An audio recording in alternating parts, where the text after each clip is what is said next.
सिंधी ॿोली ऐं अदब लाइ कमु कंदड़ क़ौमी इदारे सिंधी अदबी बोर्ड जे इंतिज़ामिया पारां नाम्यारनि लेखकनि शौकत हुसैन शोरो ऐं हाकिम अली शाह बुखारी जी यादि में मेड़ाको कोठायो वियो।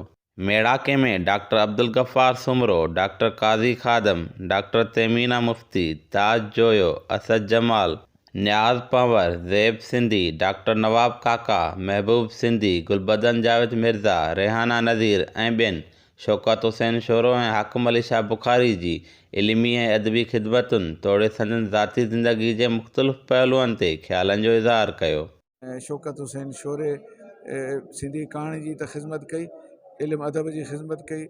इंस्टीट्यूट ऑफ सिंधोलॉजी जो जॾहिं डायरेक्टर थियो त हुन सिंधी उते सिंधोलॉजी तमामु वॾी ख़िदमत कई। जेके नुस्ख़ा पुराणियूं शयूं हथु करण में हुन पंहिंजो किरदारु अदा कयो। सिंधी कहाणीअ खे हुन नओं रुख़ ॾिनो। हाकिम अली शाह आर्कोलॉजी जो माहिर हो, हू आसार क़दीमा जो माहिर हो। हुन हैदराबाद किले ते कमु कयो। हुन उमरकोट किले खे संवारण सुधारण में वॾो किरदारु अदा कयो जेको हींअर कमु थियो आहे। उन सां गॾु मोहन जे दड़े खे जे बि कमनि कार्य में हुन तमामु वॾियूं सलाहूं ॾिनियूं ऐं हुन कल्चर डिपार्टमेंट में हुन वॾो किरदारु अदा कयो ऐं सिंधी लैंग्वेज अथॉरिटी जो मेंबर रहियो, सिंधी जे बोर्ड ऑफ गवर्नेंस जो। त सिंधी ॿोलीअ लाइ हुन तमामु वॾी ख़िदमत सर अंजाम ॾिनी। सैयद हाकिम अली शाह बुखारी साहब उस्ताद बुखारी जो भाउ, जंहिंजो आसार क़दीमा जे हवाले सां उन जेका रिसर्च कई आहे, जेका किताबी सूरत में असां ताईं महफ़ूज़ आहे, यकीनन नौजवाननि जे लाइ हिकिड़ी अहिड़ी वाट आहे त असां अॻिते हली इन तरह जो पंहिंजो जेको तारीख़ी वरिसो आहे, जेके तारीख़ी इमारतूं, जायूं, फ़न, हुनुर, आर्ट या आर्किटेक्ट आहे, उन सॼे खे सम्झूं, ॾिसूं माज़ी में कीअं हो, हींअर किथे बीठा आहियूं ऐं मुस्तक़बिल लाइ अञा छा छा करे सघिजे थो।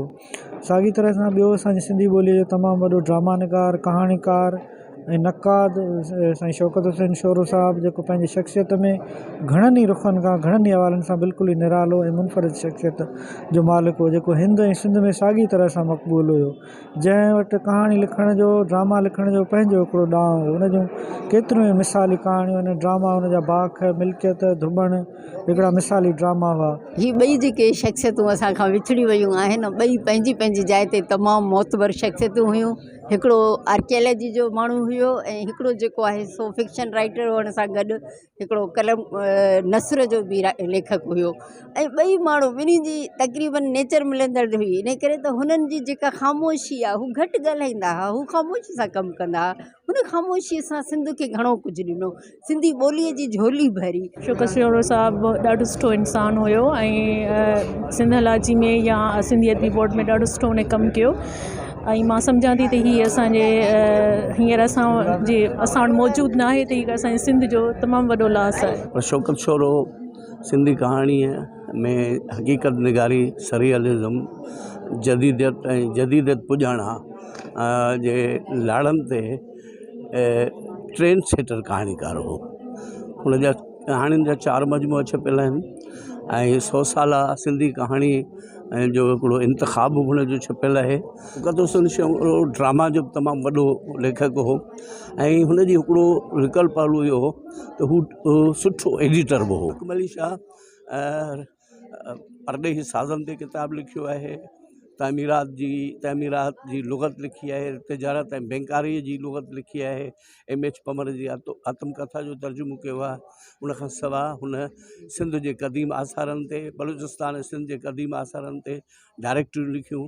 तज़ियती मेड़ाके जी पुॼाणीअ ते प्रोग्राम जे ऑर्गेनाइज़रनि गुलबदन जावेद मिर्ज़ा, मीर अली शाह, सलीम पीरज़ादो, जाम सप्पड़, दबीर मिर्ज़ा, हाफ़िज़ अहमदीन इंडण ऐं जावेद शाह जो चवणु हो त सिंधी अदबी बोर्ड जे चेयरमैन मखदूम सईद ज़मा आतिफ़ जे हिदायतुनि ते विछड़ी वियल ॾाद धड़ियुनि ऐं साञावंदनि जी यादि में हिन क़िस्म जा प्रोग्राम मुनक़द कराईंदा रहंदासीं।